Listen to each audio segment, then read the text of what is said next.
When I'm talking to clients about their eating behaviour, we often end up talking about the inner child, the inner parent. Now, the reason why we do that is because our past can really influence our here and now. So I was working with a client the other day and she said, I always find myself wanting to eat rubbishy foods. I just don't want to eat healthily. I don't like cooking for starters, she said. But she said, I just find myself wanting to eat the sort of foods I used to eat a lot as a child.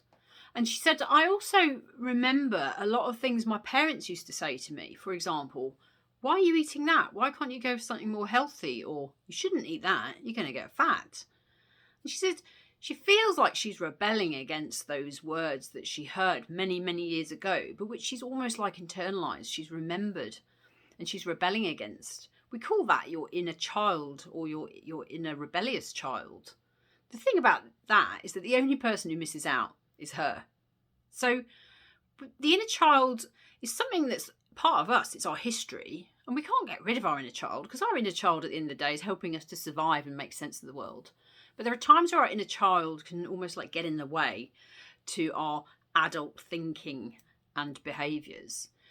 So we have to notice that we've all got an inner child. That's our history. But we need to actually just kind of keep it under control a little bit. Or maybe we need to reassure our inner child if he or she is feeling a little bit scared.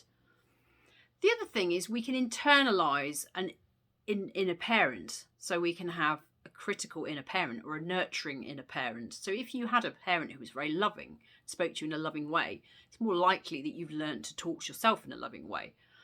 But if you had a very critical parent, sometimes you can internalise an inner critic. As a result of your experiences. So some people have a stronger inner critic than other people. It's just worth being aware of these inner ego states and to actually just work out when they're helping you or hindering you. So going back to inner parent, some people can speak to themselves in a nurturing way. Some people speak to themselves in a much more critical way. And that can actually link to their history, their experience of their parents, how their parents spoke to them. And obviously how you speak to yourself can affect how you feel, which can also link with emotional eating. A lot of people I work with have a strong inner critic. They didn't have a great relationship with their parents and they've also got issues with food. It's obviously, more complex than that, but I just wanted to give you an idea really of the inner child and the inner parent.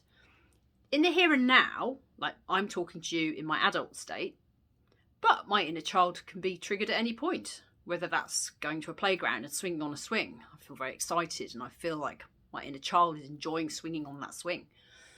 We all have our inner child activated at any point.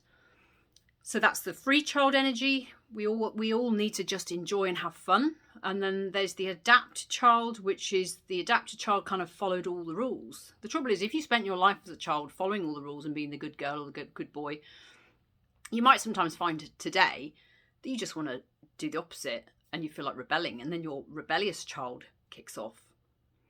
So although it's difficult for us to really pinpoint our thoughts, sometimes our thought processes is subconscious. We don't notice them happening. That's where relying on your feelings can be easier, because if you feel a certain way and you can label that emotion, perhaps that's been triggered by some thought process.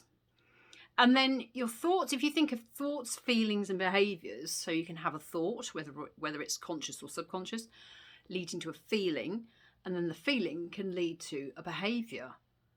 So the ego states, the inner child, inner parent, is really, really helpful when I'm working with people and their relationship with food.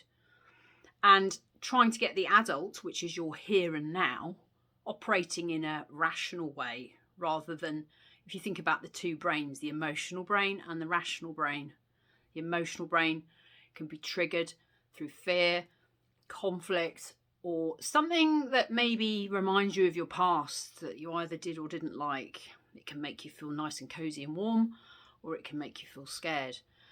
And it's a bit of a, subconscious and automatic process. And sometimes we might feel out of control of our inner child, or out of control of our critical parent voice, or our, nurturing parent voice is always going to be a good thing. But critical parent, we need to be aware when we're speaking unkindly to ourselves. And also, finally, I think, as an adult, we need to live in accordance with our own values and belief systems. And if we're not doing that, we're not at peace. So any messages you internalised from childhood or teenagehood, it's really worth addressing today in the here and now. Do I need to discard those messages, or are they helpful and shall I cling on to them? And it's about empowering yourself and saying, I'm the adult, I'm empowered, I have wisdom and knowledge. I can decide, I can wipe the slate clean, and I can decide from this moment onwards what I believe in, what my passions are, what my values are, rather than being influenced by past voices, past messages. You don't want to be playing old tape that's unhelpful. And this is why working with the inner child and inner parent, being aware of the inner parent voices, can be really, really helpful. And it's different for each individual. So that's how I work with people. It's building that self-understanding, self-insight. Because when you build that self-understanding, it makes more sense. You no longer criticise yourself and say, oh, well, I'm just greedy, or I just eat rubbish food. You can just say to yourself, well, I understand the reason why that happens. And it's never a blame game. It's not about saying, well, your mum did this or your dad said that. But it's about understanding, maybe they behaved in a certain way because they had their reasons. Maybe they had their insecurities as well. So it's all about building insight when I'm working with clients. But I hope it's really useful for you to think about your inner child and how to perhaps notice when it's kicking off, whether it's your rebellious inner child or your scared inner child, but also listening to those parental voices. Are you being self-critical? Is it a message that perhaps your mum and dad used to say to you that you've blindly followed all these years? Try to discard any internal messages that are no longer helpful and be aware of your inner child when it's helping you and when it's hindering you.